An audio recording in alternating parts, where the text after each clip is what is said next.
اس پر بدبخت فرعون نے کہا اسے تم رکھ لو، مجھے اس کی کوئی حاجت نہیں۔ نبی کریم صلی اللہ علیہ وآلہ وسلم کا فرمان ہے اگر آسیہ کی طرح فرعون بھی اس بات کا اقرار کرتا یہ بچہ اس کی آنکھوں کی ٹھنڈک ہے تو ضرور اللہ پاک اسے ہدایت عطا فرما دیتا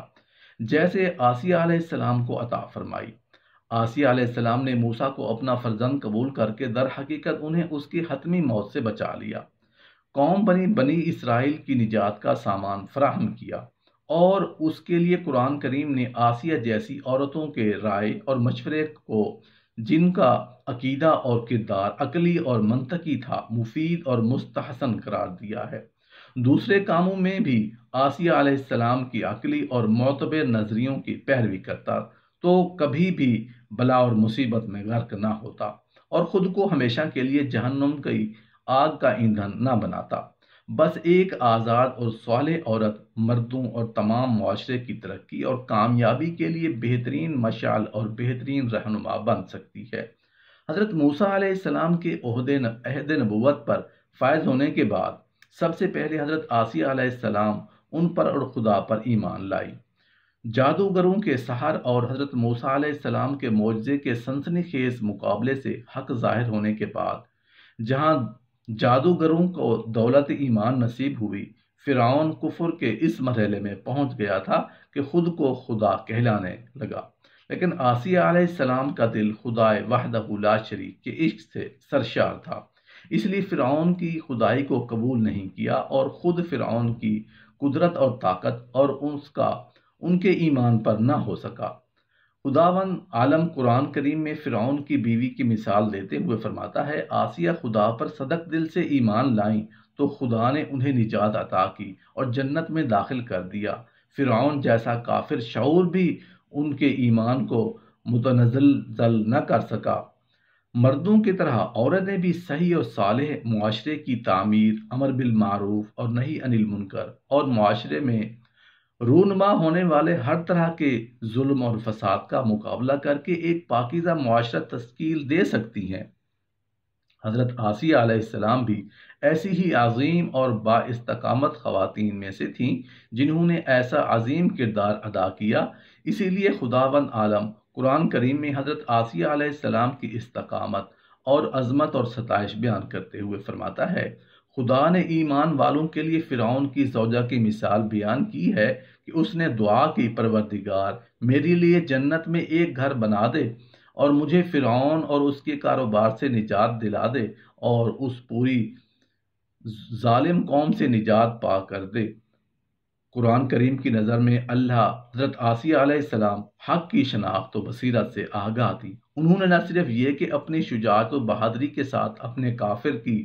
پیروی نہیں کی، اس لیے قرآن کریم نے آسیہ کو مومنین کے لیے نمونہ قرار دیا ہے۔ آسیہ علیہ السلام ایک شجاع اور بہادر اور حق پرست خاتون تھیں۔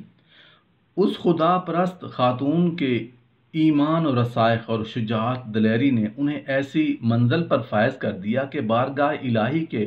مخلص بندے جنت میں ان کا مقام اور مرتبہ دیکھ کر تعجب کریں گے۔ جب فرعون کو آسیہ علیہ السلام کے ایمان کے بارے میں خبر ملی تو اس نے بہت زیادہ کوشش کی کسی نہ کسی طرح انہیں راہ راست سے منحرف کر دے، لیکن وہ ایسا نہ کر سکا۔ آسیہ علیہ السلام نے بھی اس کی تمام کوششوں کو ناکام بنا کر صرف خدائے وحدہ کی عبادت میں مصروف رہیں۔ حضرت آسیہ علیہ السلام نے حضرت موسیٰ علیہ السلام کی حقانیت کو ثابت کرنے کے لیے فرعون سے بہت زیادہ بحث اور مناظرہ کیا، مگر فرعون آسیہ علیہ السلام کے ایمان اور عقیدت کو بدلنے میں کامیاب نہ ہو سکا۔ کثر فرعون کا غصہ روز بروز بڑھتا گیا۔ آسیہ علیہ السلام نے فرعون سے کنارہ کشی اختیار کر لی، حضرت موسیٰ علیہ السلام کا دفاع کرتی رہیں۔ حضرت موسیٰ علیہ السلام کے چاہنے والے فرعون کے سپاہیوں کے ساتھ ظلم و ستم کے بھینٹ چڑھ رہے تھے، انہیں بے دردی کے ساتھ قتل کیا جا رہا تھا، یہاں تک کہ فرعون نے حضرت موسیٰ پر ایمان لانے والے ایک شخص کو قرآن کریم نے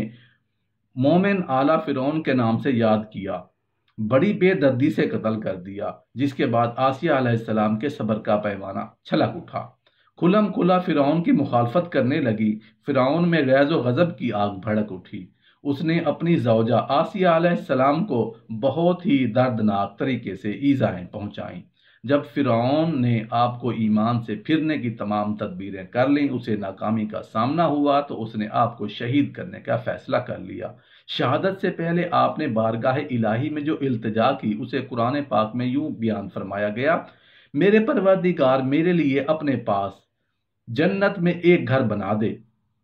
اور مجھے فرعون کے عمل سے نجات دے، مجھے ظالم لوگوں سے بھی نجات عطا فرما دے۔ بعض روایت میں آتا ہے کہ فرعون نے حضرت آسیہ علیہ السلام کو مصر کی تپتی سورج کے نیچے